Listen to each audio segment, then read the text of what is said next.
West Virginia is enjoying a strong economy, due in part to oil and natural gas. And I believe that Marcellus Shale is an opportunity whose time has come for us. I'm dedicated to seeing that the gas contained in the Marcellus Shale is extracted in an environmentally responsible manner.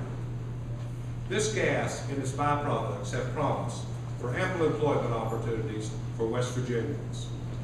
Not only are there thousands of cubic feet of natural gas in this formation, the Marcellus Shale is also rich in ethane. Ethane can be separated from gas and processed into the base building block for more than 50 different kinds of manufacturing materials.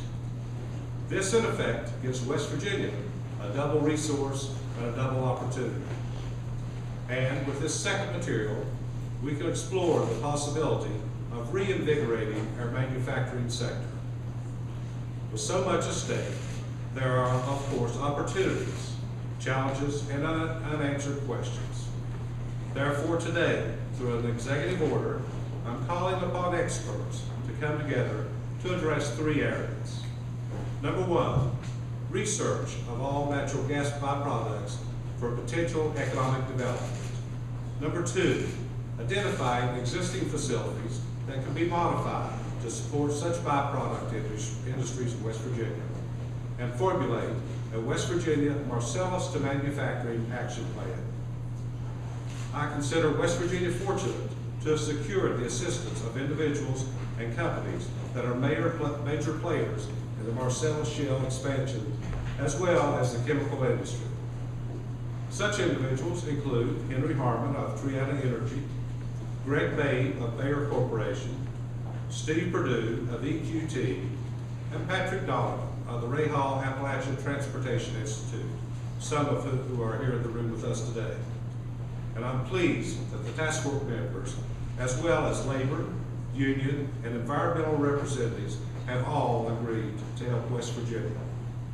By working together, we can embrace this opportunity to lead West Virginia down the path of responsible economic growth. And I call upon the task force also to research and analyze the feasibility of converting ethane to ethylene. Identify potential companies that specialize in constructing or operating thermal or steam crackers in West Virginia.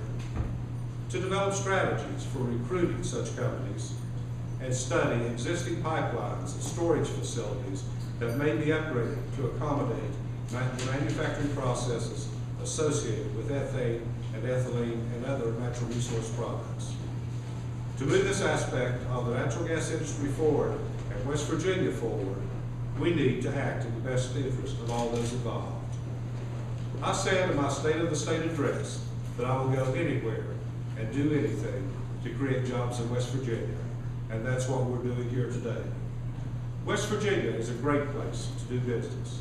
The potential growth of the natural gas industry and its byproduct industries are extremely promising. And I'm happy that the opportunities are presenting themselves at our door. I'm confident that this work group that I've put together will not miss the opportunity to do what's best for West Virginia